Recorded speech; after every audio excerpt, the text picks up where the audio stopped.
우리는 어느덧 고린도전서 14장 말씀을 같이 살펴보고 있습니다. 사랑하는 여러분, 고린도전서 성경을 읽으면서 어떤 생각이 지금까지 좀 드십니까? 1장부터 14장까지 이렇게 읽으시면서 참 여러 가지가 은혜롭다, 참 너무 도전된다 하는 내용도 있겠습니다만, 상세히 읽어보면 읽어볼수록 제가 느끼는 것은 뭐였냐면 구석구석에 모든 것이 폭탄 같은 문제가 얼마나 많은지를 계속 보게 되는 것 같습니다. 1장에서부터 14장까지 계속 나온 전반적인 문제는 교회의 분쟁, 교회의 미성숙, 끝없는 자랑, 음행의 문제, 세상 법정의 송사, 결혼의 문제, 정결하지 않음, 우상에게 바친 재물을 어떻게 할 것인지, 사도의 권리는 무엇이고 우상 숭배자들은 어떻게 할 것인지, 남자와 여자의 관계, 성만찬 때에 심지어 술 취하는 이들이 나타나는 이 상황을 어찌할지, 그리고 이제 오늘 방언과 예언입니다.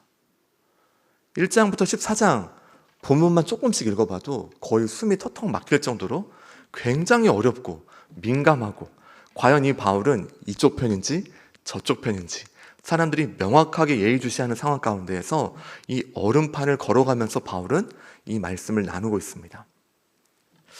그러나 동시에 또 우리는 무엇을 읽게 되냐면, 참 교회는 소중하구나, 그리고 바울이 얼마나 교회를 사랑하는지, 나아가 예수님께서 이 교회 공동체를 얼마나 귀히 여기시는지도 우리는 보게 됩니다.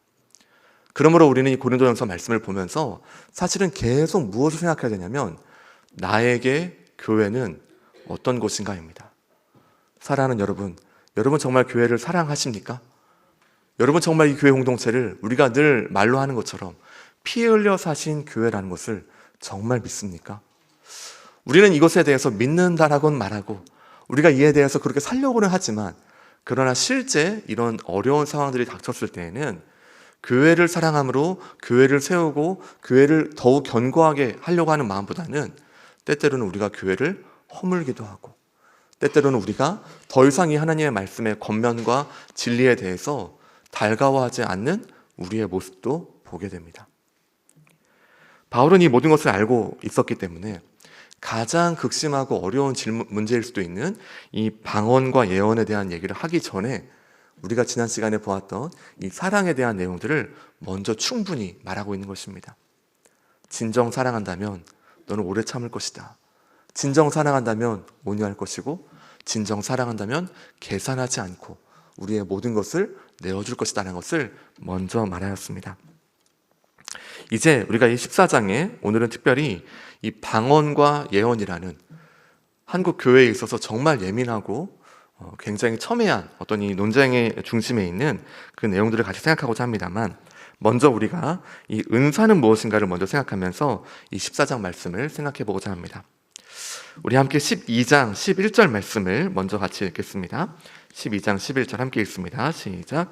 이 모든 일은 같은 한 성령이 행하사 그의 뜻대로 각 사람에게 나누어 주시는 것이니라. 아멘. 사랑하는 여러분, 은사는 무엇입니까? 은사는 가장 쉽게 말하면 선물입니다. 여러분, 선물은 어떻게 주어집니까? 우리가 어린이 주일도 있고 또 어떤 각자의 생일도 있고 할 때가 있는데, 선물은 많은 경우에 받는 사람에게 묻는 경우도 있지만 주는 사람이 마음대로 주는 것이 사실 선물입니다.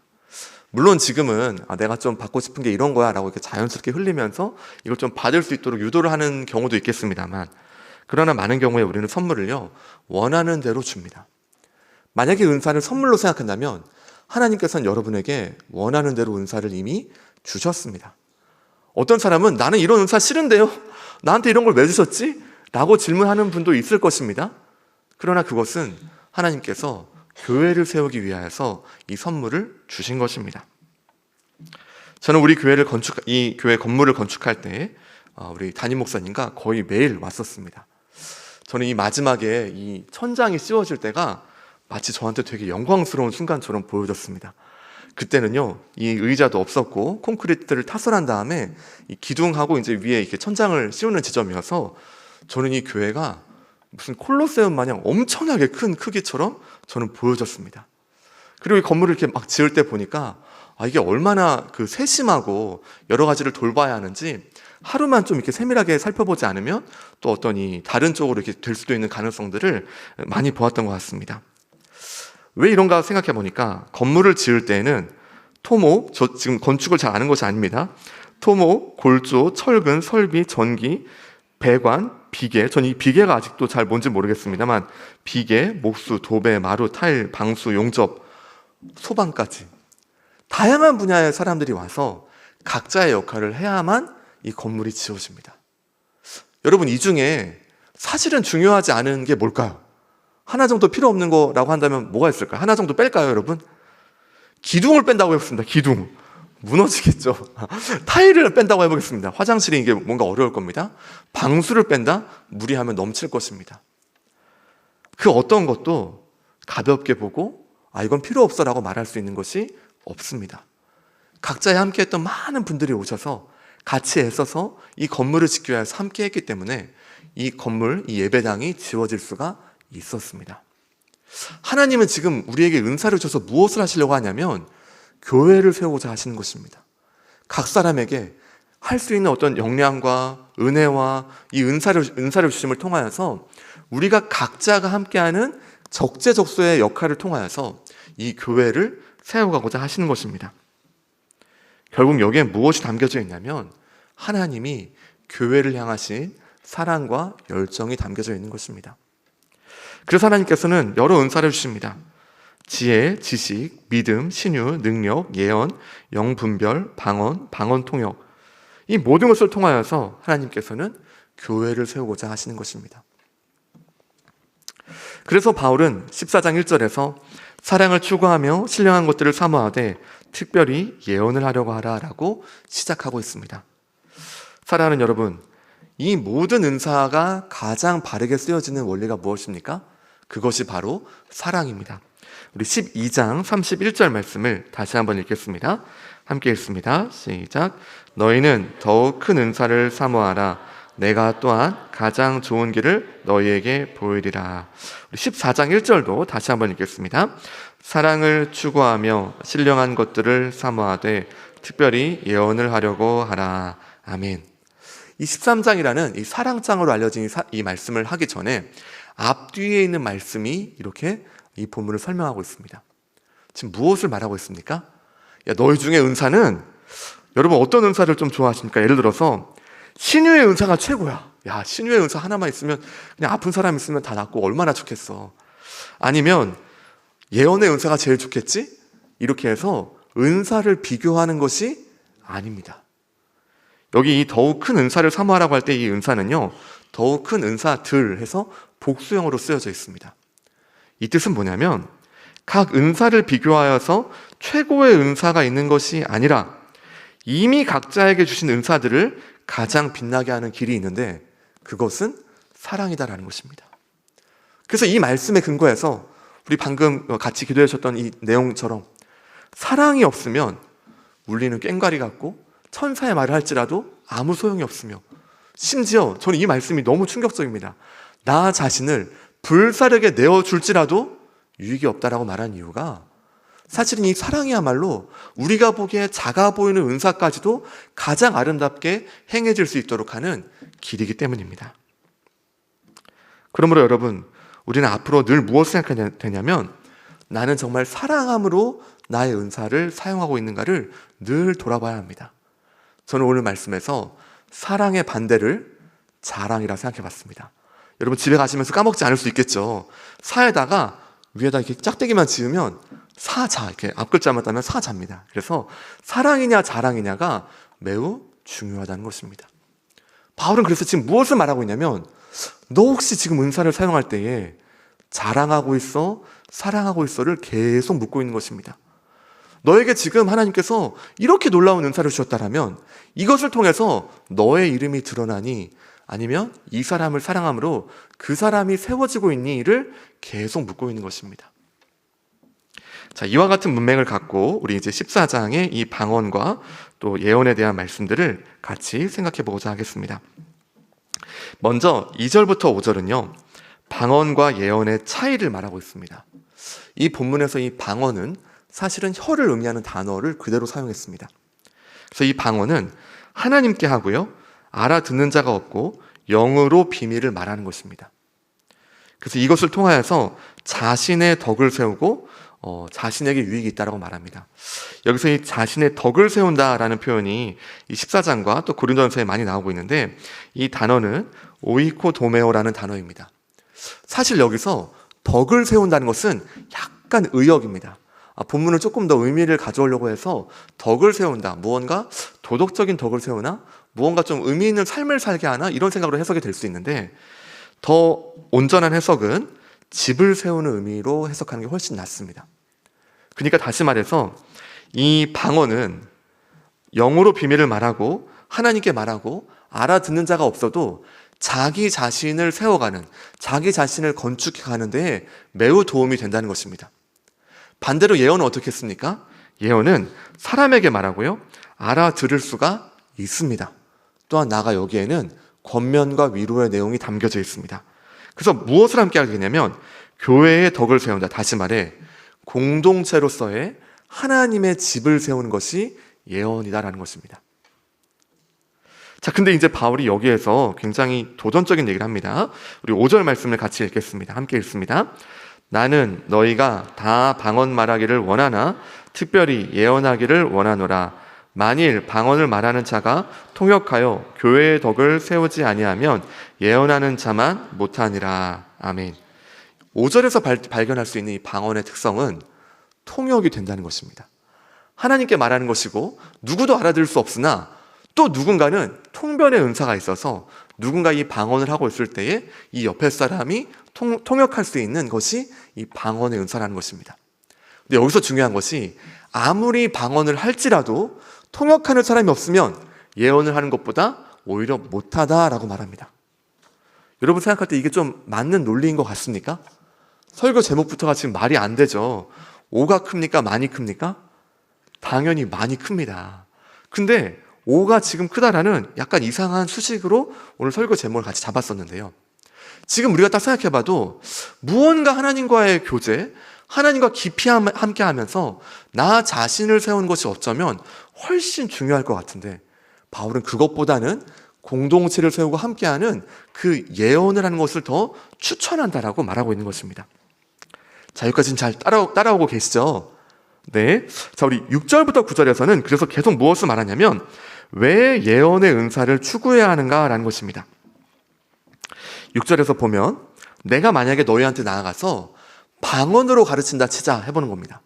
여러분, 바울이 와서 바울은 사실 방언을 할 수 있습니다.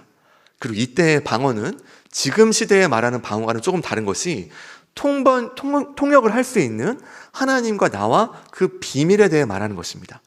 자, 그래서 바울은 사실 얼마든지 방언으로 사람들을 가르칠 수 있다는 것이죠. 자, 근데 여기서 문제점은 무엇입니까? 아무리 방언으로 가르친다 한들 여기 있는 사람들은 하나도 못 알아듣는 것입니다.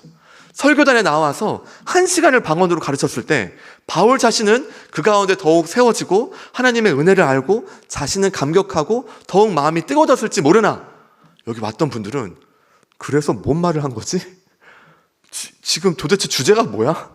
아니 저건 지금 어느 나라 말이야? 라고 하면서 돌아갈 가능성이 있다는 것입니다. 그래서 바울은 하나님과의 관계 속에 그런 비밀을 말할 수는 있지만 무슨 말을 했는지 사람들이 알 수 없다면 이 방언이 무슨 유익이 있겠냐라고 말하는 것입니다.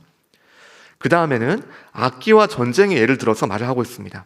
필이나 검은고 등의 악기들이 어떤 의미인지 모른 채 막 여기저기 나온다면 이게 음악이 될 수 있겠냐는 것입니다.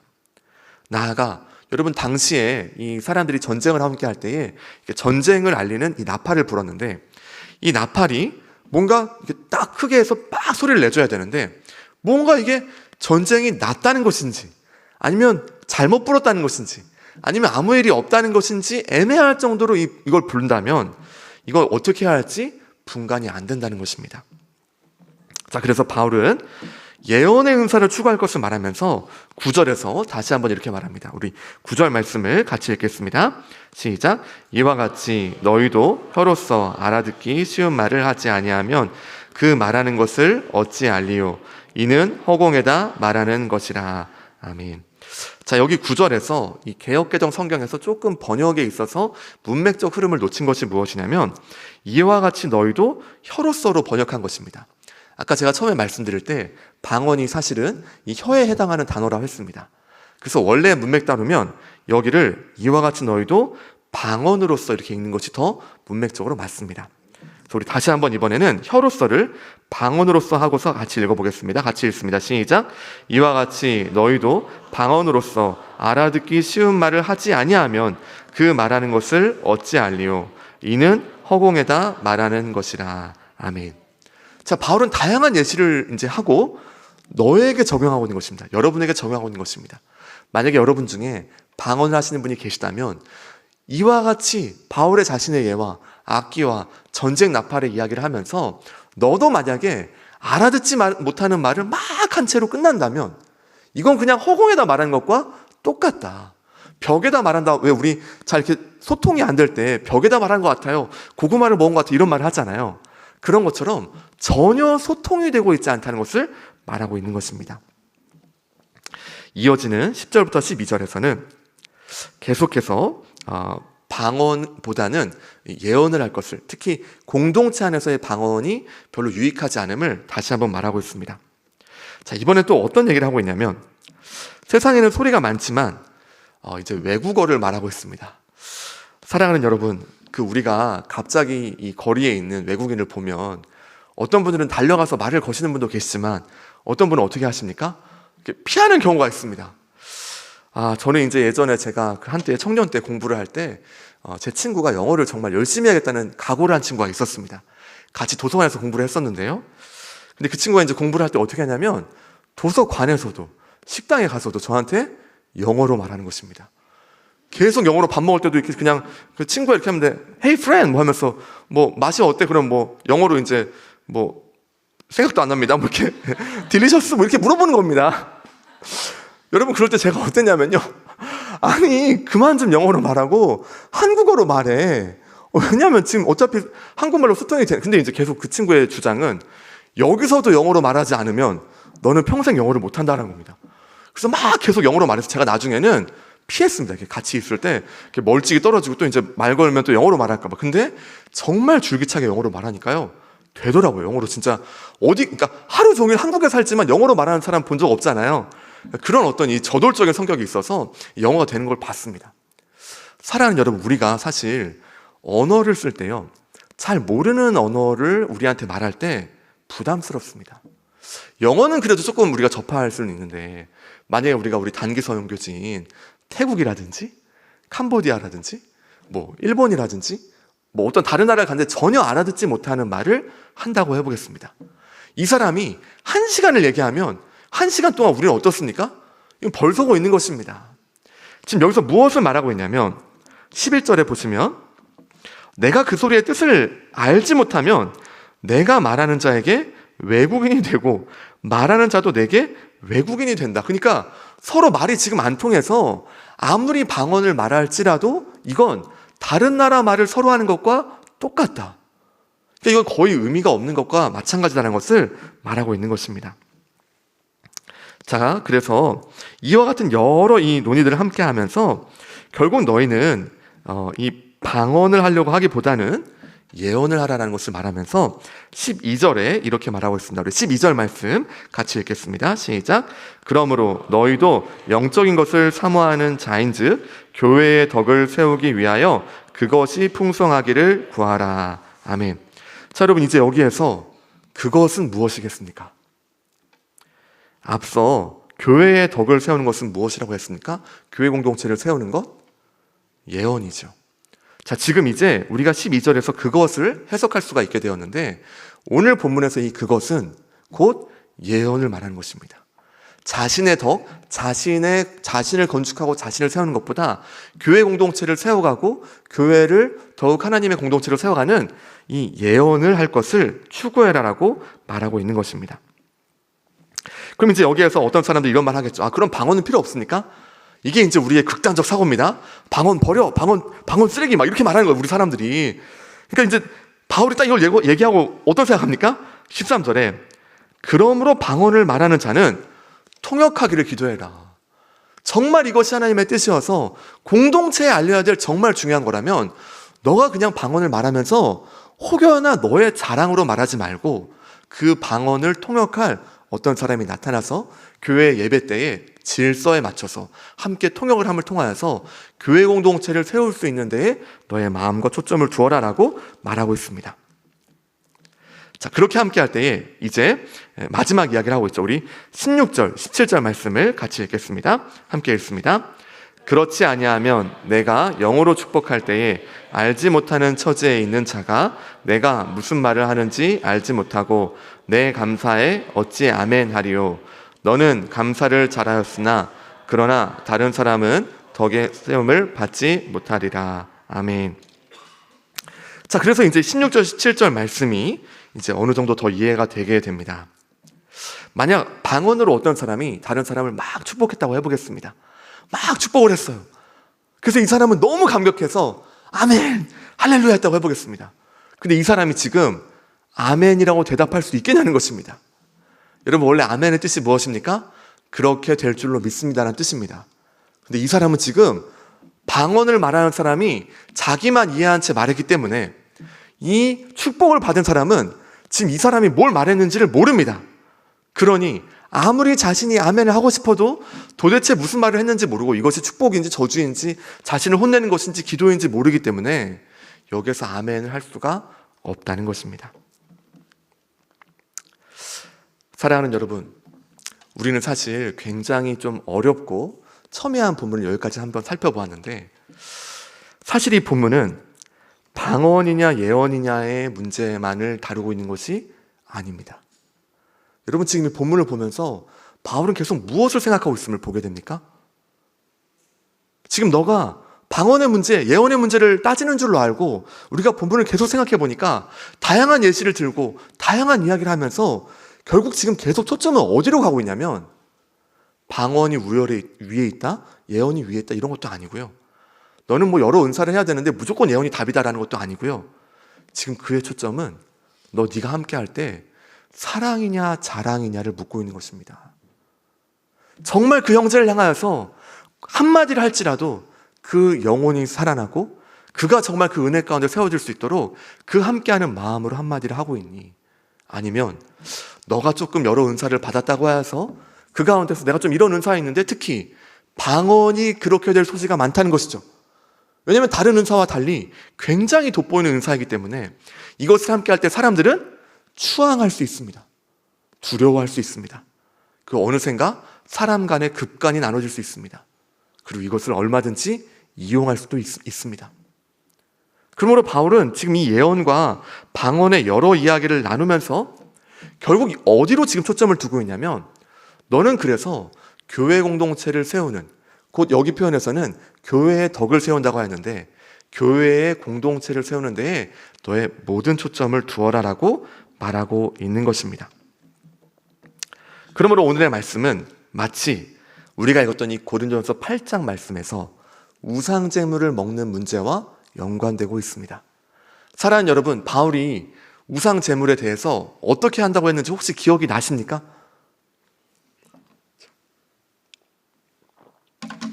당시에 이 육류는 모두가 우상 앞에 받쳐진 채, 시장에 한번 받쳐진 채 우리가 먹는 거였습니다. 그러니까 당시에 많은 사람들이, 이것을 알고 있는 사람들은 이 고기를 먹는 것을 겸연쩍어 했던 것이죠. 그러나 바울은 어떻습니까? 야, 이 땅에 있는 모든 것이 사실은 하나님이 창조하셨어. 나는 여기에 얽매일 필요도 없고 저 신은, 저 우상은 다 가짜라는 것을 바울은 알고 있습니다. 그래서 바울은 어떤 입장을 취하냐면 나는 자유인이기 때문에 하나님께서 주신 것 마음대로 먹을 수 있다라고 말합니다. 그래서 여기 사람들이 어떻습니까? 우리가 읽을 때 이제 여기서 막 박수를 다 치는 것이죠. 왜? 여기에 여러분 사실은 예민한 문제인 술, 담배, 뭐 한국 사람들 여기에 관심이 많은 것 같습니다. 그 다음에 뭐 고기, 뭐 여러 가지가 여기에 다 얽혀 있습니다. 그래서 우리가 여기서 매우 좋아하는 것이 마음껏 먹을 수 있구나 라고 한 다음에 8장 13절에 이렇게 말하고 있죠. 우리 8장 13절 같이 한번 읽어보겠습니다. 함께 읽습니다. 그러므로 만일 음식이 내 형제를 실족하게 한다면 나는 영원히 고기를 먹지 아니하여 내 형제를 실족하지 않게 하리라. 아멘. 지금 바울의 초점은 고기 먹는 문제가 아니었던 것입니다. 무엇입니까? 그 형제가 실족하지 않는 게 문제인 겁니다. 이 사람이 실족할 것인가 아닌가. 다시 말해 이 사람을 세우기 위해서라면 나는 무엇인지 하겠다. 그게 만약에 음식이면 고기? 난 안 먹어도 돼. 이 세상에 있는 여러 문제 나는 그거 없어도 돼. 왜? 이미 나는 그리스도 안에서 자유자고 이건 있어도 되고 없어도 되는 문제이니까. 여러분, 방언과 예언도 사실은 한국교회 안에 여러 이 논의들이 있습니다. 또 각 교단별로 또 여기 계신 분들 가운데서도 원래 함께 했던 그 소속 배경과 또 살아오셨던 이 성장 배경에 따라서 이 은사, 특별히 방언과 예언에 대해서 바라보는 관점이 다양할 것입니다. 자, 그러나 정말 중요한 초점은 방언을 하냐, 예언을 하냐, 거기에 있다라기보다는 그래서 그 사람이 형제를 사랑함으로 그 사람을 세우고 있냐는 것입니다. 마지막 비유의 이야기로 한다면 여러분, 지금 이 바울은 이미 여기에서 이 놀라운 단어를 한번 사용하고 있는데 16절 말씀에 보시면 16절 중반부에 내가 영으로 축복할 때에 알지 못하는 처지에 있는 자라고 말합니다. 여러분, 이것이 이제 밑에 1번하고 어떻게 되어 있습니까? 또는 은사를 받지 못한 자 되어 있습니다. 쉽게 생각하면 어떠냐면요, 교회에 이번 주 처음 오신 분을 말하는 것입니다. 어쩌면 아직 신앙의 연륜이 별로 깊지 않아서 이런 방언이나 이런 것에 대해서 잘 이해하지 못하는 사람들을 말하는 것입니다. 바울은 지금 뭘 말하고 있냐면 방언이나 예언이나 그 모든 것을 통하여서 교회 공동체를 세우고 그렇게 함께하는 그 사람도 하나님 나라의 백성으로 받아들여질 수 있는 것을 너는 지금 배려하고 생각하고 거기까지 함께하는 것이 공동체의 수준이라는 것을 말하고 있는 것입니다. 그러므로 바울은 이 가운데에서 마지막에 이렇게 말하는 것이죠. 우리 18절 19절 말씀을 같이 읽겠습니다. 함께 읽습니다. 내가 너희 모든 사람보다 방언을 더 말함으로 하나님께 감사하노라.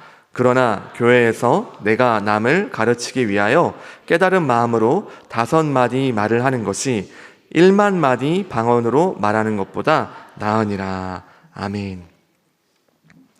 자, 이 마지막 부분을 잘 생각해 보시면 이것이 바울이 이 방언과 예언에 대한 지금까지 논의에 대한 결론인 것입니다. 지금 무엇을 말하고 있습니까? 사실 자신은 너희 누구보다도 방언을 한다는 것입니다. 여러분, 근데 바울이 지금 이 본문에 따르면 사람들이 있는 자리에서 바울이 방언을 했을까요? 안 했을까요? 지금 잘 따라오고 계시죠?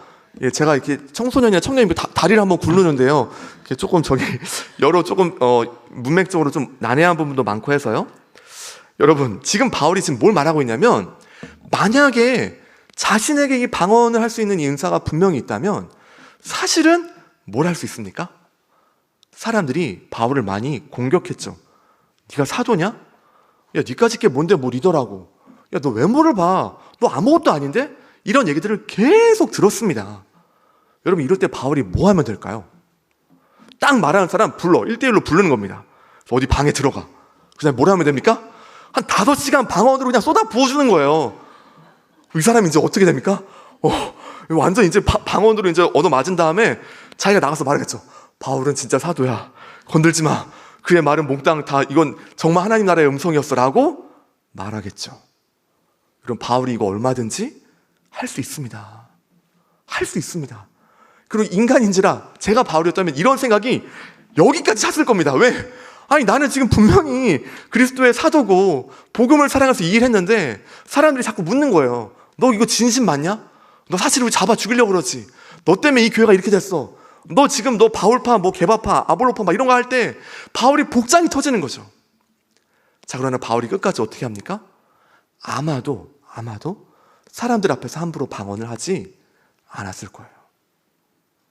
왜 그렇습니까? 오늘 본문에 나와요. 얘들아, 너희들 지금 방언 많이 한다고 지금 자랑하고 있구나.